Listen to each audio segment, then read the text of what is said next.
who are wishing to cross to the 7.0 on their reading task, this video is basically for them. And it consists of so many things that are peculiar to IELTS reading. And if those things aren't taken into consideration, you might end up having an exam and there will be certain part that you mix, and those parts will help you get a wrong answer and eventually a low band score. And that's what we seek not to achieve, and we seek to achieve higher marks. So this reading tutorial will take us through it. All right, so let's get started.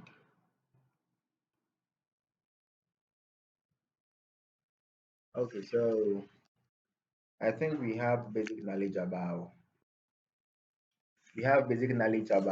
the test summary. So IELTS reading is a 60 minutes test which comprises of three passages that you read, and it ranges from um, as in difficulty, it ranges from lower to higher, and in the number of tests, the number of words increases from test 1, 2, and 3. So test 3 will end up having a lot of words as compared to tax 1. Okay, and in all, you get 40 questions to answer. You answer all, and there's nothing like a wrong answer. If you pick an answer and it's wrong, fine, but you won't be deducted for any wrong answer, and I believe you guys are aware of that. And the total number of words that you might be reading ranges from 2,800 words to about 3,600 words. Okay, and this is a comprehension test. It tests your ability to understand meaning.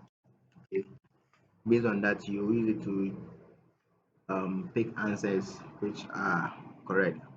Now, let's look at the IELTS reading question types. Okay, so these are the question types of IELTS reading. I believe since you are familiar with it already, you might have met these kind of questions within your practice tests that you have been doing to prepare for your um, test. Okay, so we have multiple choice questions. We have identifying information.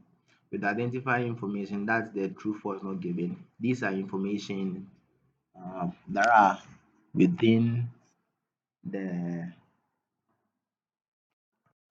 within the test itself, and you determine whether it's correct, it's incorrect, or it's non-existent. I mean, it's not there, or it's partially there. If it's partially there, you know that definitely that answer is not okay. So let's proceed. We have identifying writer's claim. So that's the yes, no, not. That's the yes, no, not given.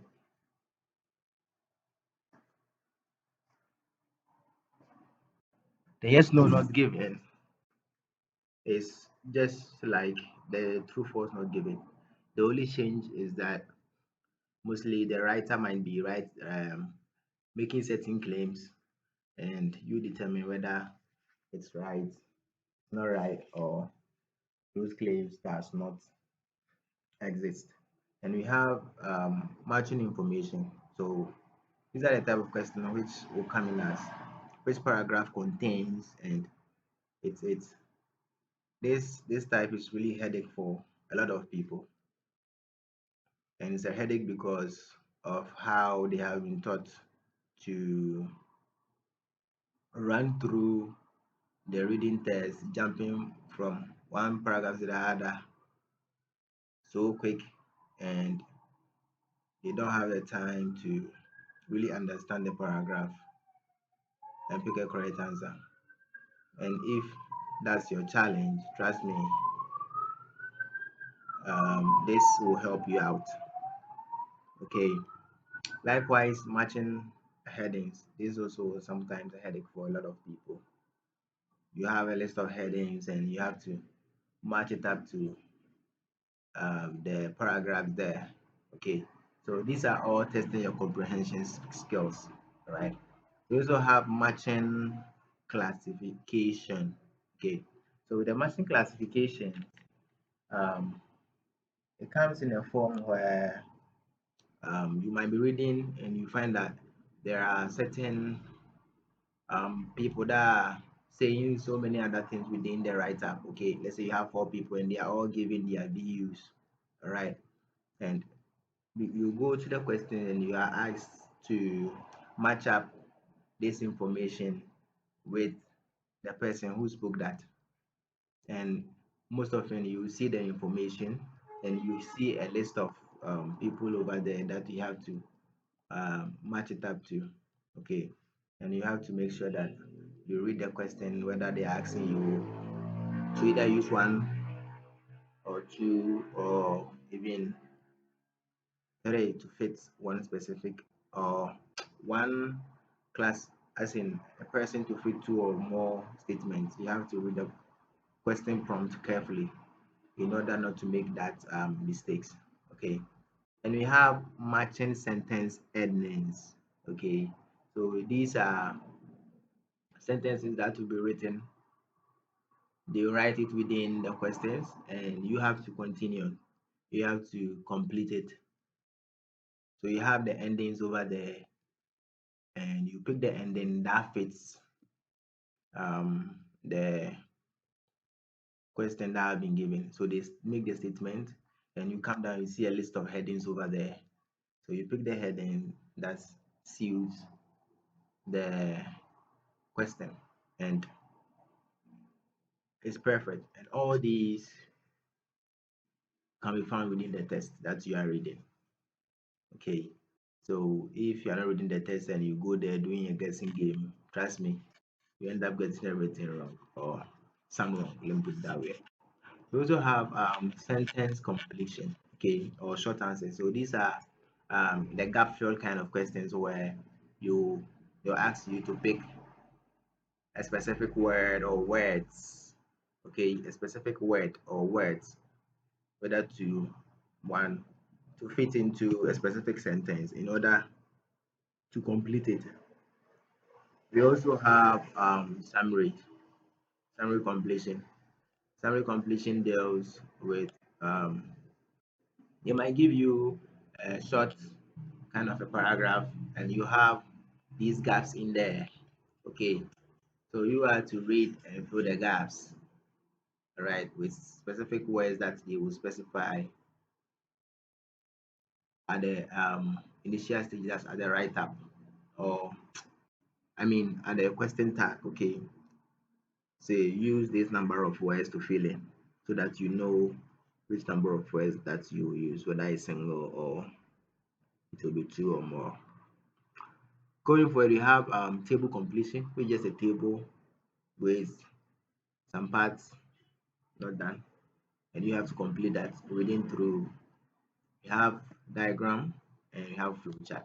And one thing about the diagram, one thing about the diagrams, tables, and sentence completion is that sometimes they pick it from one or two paragraphs, and within those paragraphs you can read and find the answers you pick and you write them on your answer sheet. And if you are using a computer, you can type them or copy and paste if you want it that way.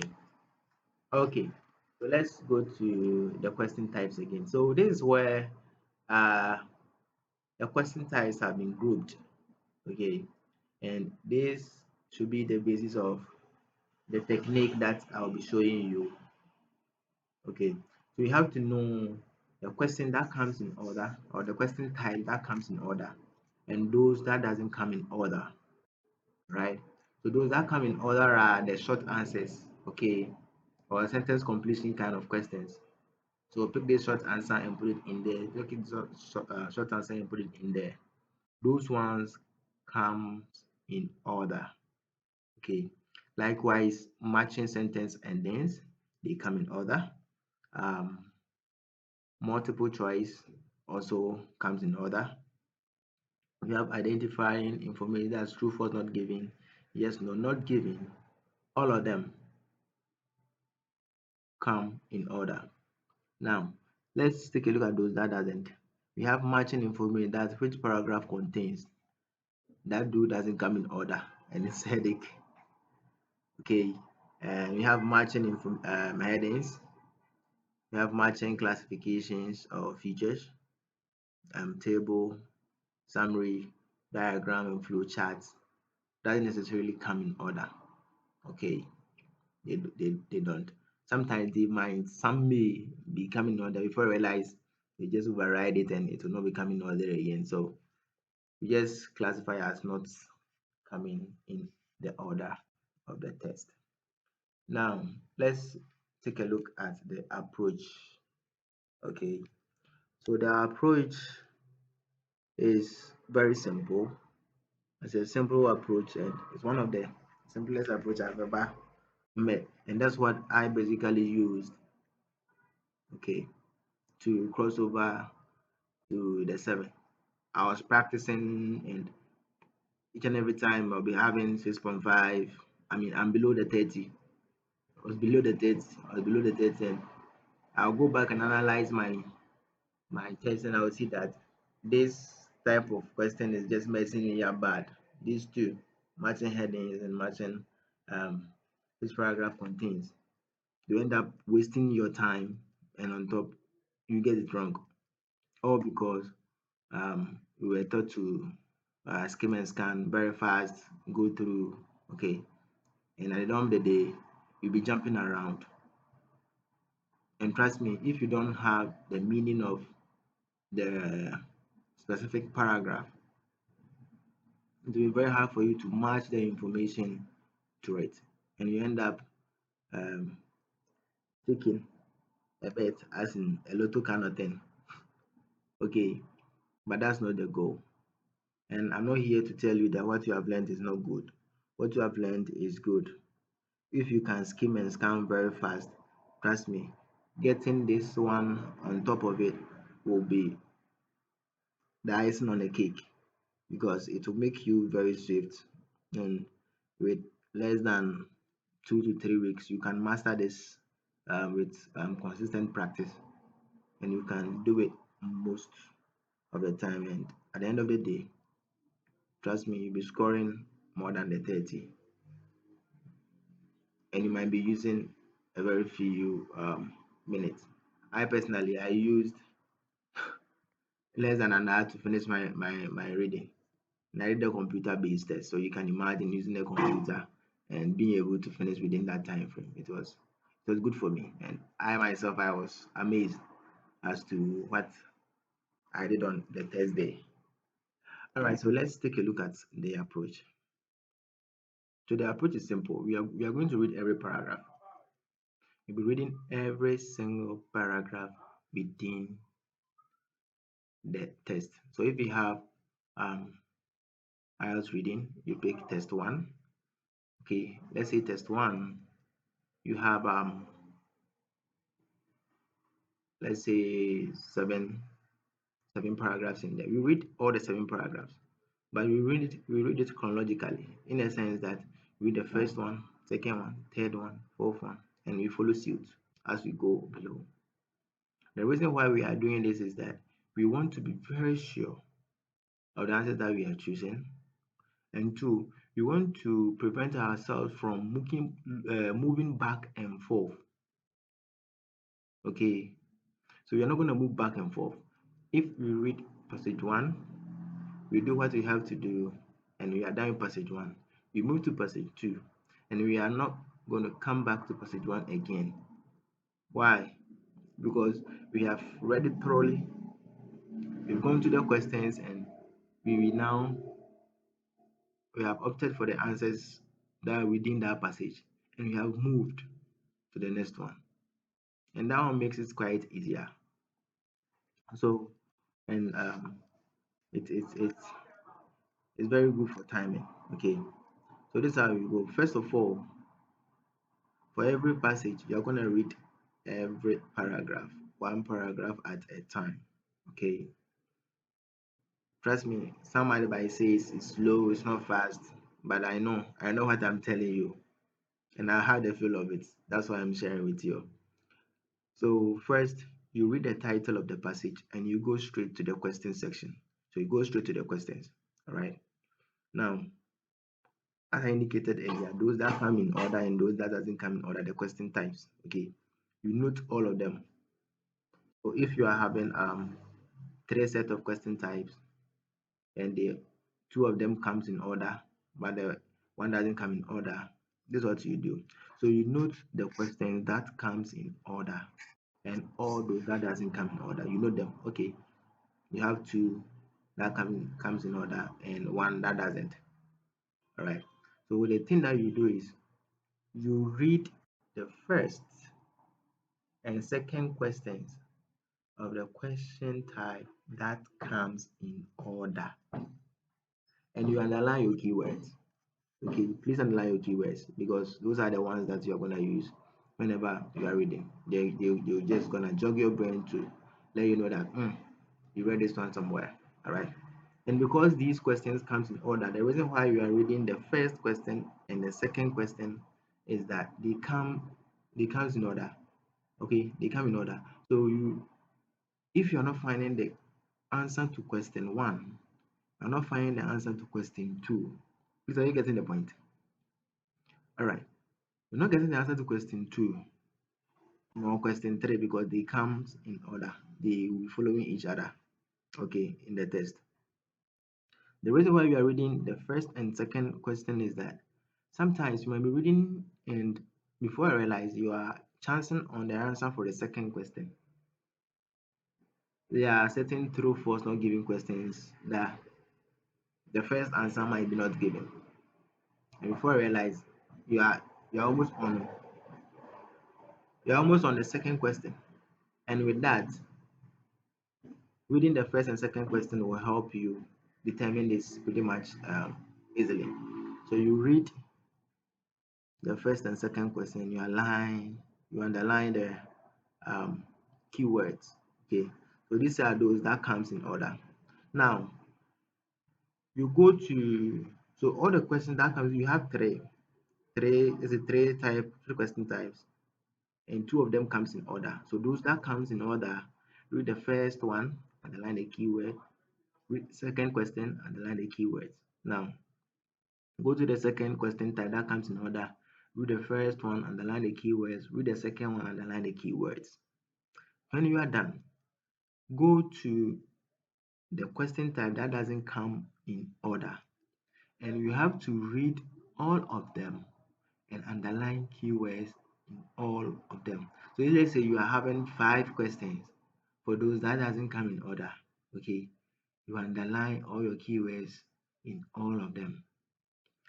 Now that you are done underlying your keywords within the question that comes in order, the first and second, and those that come in order, all of them, you move back to your passage. Okay, go back to your passage and you now start reading your passage. Now you start reading your passage at a normal pace. Please note that I didn't say skim or scan. Whatever the reading pace you have, make sure that it's fast enough. If the skimming is um, the fastest that you can do, just go for it. Okay, so I'm just saying read at a normal pace that's fast enough or fast for you. Okay, and that will help you identify the meaning of the paragraphs. Remember, meaning. If you are not understanding, it will be very hard for you to pick an answer correctly. So if you are running or you are reading at a pace so fast that you cannot identify meaning but rather give you a general overview of the entire paragraph, you might be lucky, you might be missing details, and probably those are the details that might be asked within the question. All right. All right. So let's say you read the first paragraph at a normal pace, okay, but fast enough for you to complete it in a small amount of time. Okay. So you just do it at the fastest amount of time that you can do it. That will give you the meaning of the paragraph. Okay. If you do it that way, you now go back to your questions. Those that comes in order. You read the first one because you have underlined your keywords. You ask yourself that did you read, did I read any information like this within the first paragraph that I read? I mean, for those that comes in order. They say is true, false, not given. So you read the first statement and you compare it with the information that you have within the first paragraph. If the information is there, but probably is the opposite, you choose false. If the information is there and it corresponds to it, you choose true. If, however, you can't identify the information, is blur, it's kind of not clear, just hold on a little. You go to the second paragraph and you may clarify it because you may chance on the second one and it will tell you that the first one is probably not given. All right. And if you are getting some half kind of information, the information is not complete, the information that the question is stating is not complete within the test, okay, you know that it's not given. You just choose it and you move on. Choose it with confidence and you move on. Okay. So after answering the question or reading the first question for those that comes in order and compare the information, you know that this is your answer. If it's there, if it's false, just pick your false. Now, come to the question, which is the next question, which probably will be the question that doesn't come in order. With those question types, you are going to compare the information you read with all the questions over there because they don't come in order. So any of them can come at any time. Okay. So you read the first question, you ask yourself, did I read this in this paragraph? No. Second, you read, did I read this in this paragraph? No. Third one, did I read this in the paragraph? Yes. You just pick that one. Fourth one, do you read that in the first paragraph? No.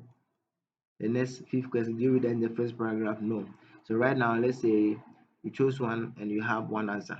The, the best thing about this part is that after you choose an answer, you just slide it up, and now you have only four options to consider going forward, and that will reduce your timing. Okay, so just reduce your timing so much. So just take it out and now move to the third question type, which might come in order. You read the first one and ask yourself, did I read any information about it in the first paragraph? If it's not there, hooray, jump to the second paragraph and repeat the same sequence. Read the second paragraph. And when you are done reading the second paragraph, go back to the question types, those that comes in order. The first one, probably you have answered it. Now read the second one. As you read the second one, you ask yourself whether you find the information within the paragraph that you read, which is the second paragraph. If it is there, choose an answer. If it's not there, or if it's not given, you can choose an answer. You come to those that doesn't come in order. You now compare the information that you read within that specific paragraph to the options left. Now you have, let's say, four options left. All right. So you compare them and you ask yourself whether you read such an information within that paragraph. Okay, and this one makes it very simple in the sense that you are dealing with a paragraph. Let's say a paragraph is having 200 to 250 words. It's better to deal with 200 to 250 words and find an answer in there than to read an entire passage and be jumping around trying to figure out what fit what. Please, do you understand? So this is the remedy to jumping around and trying to figure out an answer to which paragraph contains. And trust me, it will drill you if you are doing like that kind of jump around. Sometimes you might be looking for synonyms from the keywords, but probably you might not get it because in IELTS, paraphrasing is at its core. Paraphrasing is done to the extreme just to ensure that they will tease your brain to see whether you can identify meaning. Okay, not just looking up the words and find the synonyms and just jumping away. If you are fortunate and get a synonym, hooray! However, they may end up giving you description and all that, which means basically the same thing. But because you don't find a synonym, you might say it's quite challenging to get an answer to that question. Meanwhile, the meaning was clear. So focus on meaning and you just get across it pretty much easily. So now that you are done with the second paragraph, go to the third paragraph. Okay. So you see we are not going back to the first second paragraph again. We are going down, and as we go down, the chances start to decrease and it becomes quite apparent that, oh, these left, so linking them becomes very easily. Okay, become very easy. Now you go to the third paragraph, you read the entire paragraph alone. You now go back to where you ended the first set of question types. Let's say you have answered question 1, question 2, you are now at question 3 for, let's say, true false not given. You read the question and you ask yourself whether you read that information within that paragraph 3. All right. And if you did, choose an answer. If it's not given, just go ahead and choose not given. And now using that same paragraph, compare with those that doesn't come in order. You read through all of them and you ask yourself whether you read that information within the paragraph. If you read it, just pick an answer and you just go to the third question type that was available. You read the first one, and if the first one correspond to any information that you read within the third paragraph, you choose an answer and you go ahead. Okay, so this is the approach that you use in order to prevent yourself from getting caught up within the trap of trying to move up, down, trying to figure out where this answer was. Okay, because you skimmed and scanned very fast to the end, and now you're now coming to figure out where the answer is. Okay, so the answer is where before what, and with this, it just means that you have read the entire passage, the entire paragraph, so you know where you are looking. Okay, and if you read your question or your question types, I mean the questions actually, if you read the questions itself, you will now determine whether you can find that question within that paragraph. If it's not there, you just go forward, and in the subsequent paragraphs, you start getting your answers pretty much quick and easier. Okay, this is the approach that I use, and in about 55 to 56 minutes on a computer-based test, I was done. Lo and behold, I got a 7. So a 7 means I got either 30, 31, or 32. From 33 forward, that's 7.5. And that what got me above the 7. I know most of you might be having the challenge that I was having. I was just trying to figure out how to solve these and reduce my timing because timing was not favoring me back then. Okay, so after this approach, it's really helped, and that's why I'm sharing with you here. Now, there are certain things that you have to pay attention to whenever you are reading because the text is so voluminous. There may be certain things that you might miss. Somebody might ask, how do I pick a keyword? So to pick a keyword and to underline is quite simple. So just look at the verbs in there, the verbs within the question, the nouns, adjectives and adverbs. Okay, yeah, just look at them, especially the nouns. The nouns and verbs are really helpful. However, don't forget to add your adjectives and adverbs if it's present within the statement or the question prompt. Okay, now whenever you are asked any question that relates to date or someone's name, so far as it's a name or a date, is pretty much easier for you to figure it out. Let's say they'll say in the 20th century. It's very easy to find 20th century if it's written in like words, as a number, as in 20 and ch. All right. And if you are asked for a name, and if within a paragraph you have read something like that, it's very easy for you to quick jump to that name because I saw this name over here. You just go underline it, and from there you know that this is where your answer might be. Then what is the answer by reading and understanding and then choosing the answer. Okay, so these are some things that you have to know. Now let's look at certain words that can change the meaning of a statement within a split seconds. They will just use to change the entire meaning, and if you don't take care, that will be the determinant of a true or a false answer, or a yes or a no answer. And these words are but, every, some, all, a little, few, less, no, not, or there are others. So there are certain words that can be used to just change the meaning completely. Okay, and I think this one other thing that they use in IELTS listening, that you'll be listening to something and they will be talking about this, you think that's the answer, and at the last part, they'll just change everything. Okay, you, let's stop this and do that, and that will be the end of the speech. So if you don't figure that thing out, it means you are getting the answer wrong. Okay, yeah. So pay attention to these words. Whenever you see them, please be sure to read carefully because you might just alter the meaning.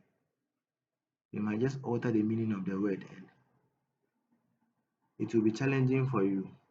Okay, it will be challenging for you. You end up getting the answer wrong. You come back, read through carefully, and you now know that hmm, just this small, they'll just say a little in the question, and you come to read in the passage and you can't find the entire, or which means all. Meanwhile, they are saying a little. So these are two contrasting situations, which means that the answer that you are choosing doesn't correspond to a yes, because this one is saying a little, this one is saying what? The entire or all. Okay, and that makes the answer false. So just pay attention to these and it will be helpful. Now, the last part is extra information. I think I stressed on this during the basic IELTS video because in IELTS reading, it's all about a lot of tests, trying to use so much tests to hinder you from getting the actual answer correct. And they do this by using the dash. If you say a dash, there are certain times that you might be reading the magazine and you read to a point, you see a dash, and then a whole lot of information will come, another dash, then the sentence continues. Okay, so if you are seeing those dashes, we call it M dash and N dash. If you are seeing those dashes, it means those words within those two dashes are what? Are extra information. Okay, they are extra information. And with this extra information, it's just there to probably distract you. Probably sometimes they do put answers within those dashes. That's how they do their thing. And with the colon, as I said earlier, colon is used to give extra information, restate, and also explain. Okay, so they might be they just give a statement within the text. You might be reading, you end up going to meet a colon, and following the colon will be an explanation of probably the first one. And sometimes it gives clarification to certain things that have been said earlier. Okay, so if you go back to the compound sentence, I think I explained it pretty much well over there. And with that, they use to give extra information which you might not need, or sometimes which contains the answer. So I just want you to be careful whenever you see it. Please know that there might be extra information, and probably the answer might be hidden within this place, because that's what they do. They give more information so that find the answer become hard. Uh-huh. Likewise with the semicolon, they use it to as a conjunction, two sentences, and if you end up getting two long sentences being joined by a semicolon, it means you find yourself at a tight corner. Okay, you might not be able to decipher whether this sentence on its own or that.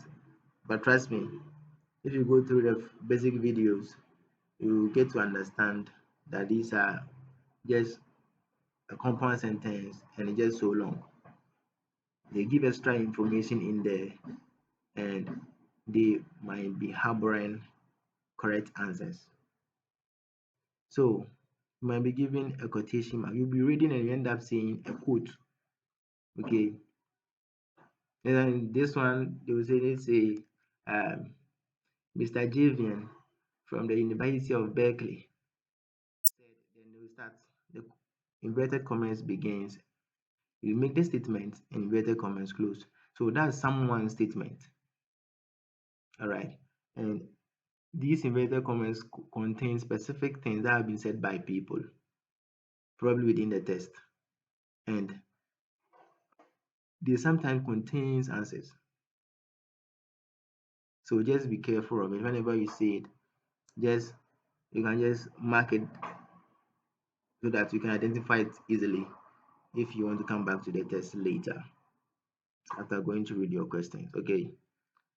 And now we also have extra information in parentheses. So parentheses is the different bracket no.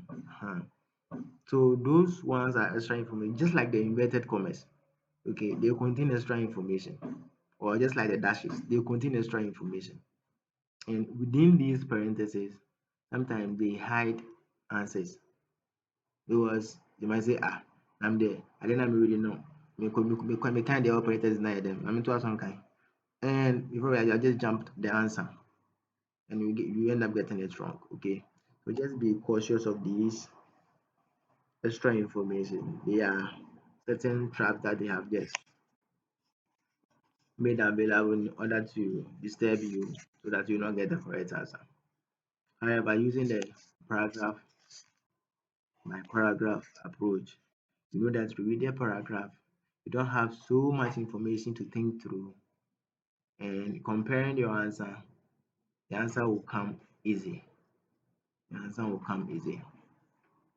One thing that I will encourage you is that if you have a little talent understanding the English, then you might need a little bit of touch up to your lexical resources. Okay, so just read around and try to find meanings of certain words so that whenever they appear, you know that oh, this is what they mean. All right, you not misjudge it and end up going to take a wrong answer because of a certain word that you didn't understand. And sometimes, if you don't understand certain words, you can guess the meaning of the word in context, looking at where the word has been used. What do you think this word is? What do you think its meaning? Okay, you can guess it, but it's not an absolute 100%. Okay, however, you can sometimes get um, the correct guess, and to help you find the correct answer. All right, so these are the approaches I use. Kindly use it, and if you have any challenges, please let me know. If you have a challenge with any of the question types, let me know and I'll find a day to assist you on that. And I'll produce another video which will put this approach in context where you apply it for you to see how fast and easy it is for you to use it, and it will help you bring down your timing drastically. So have a nice day and see you some other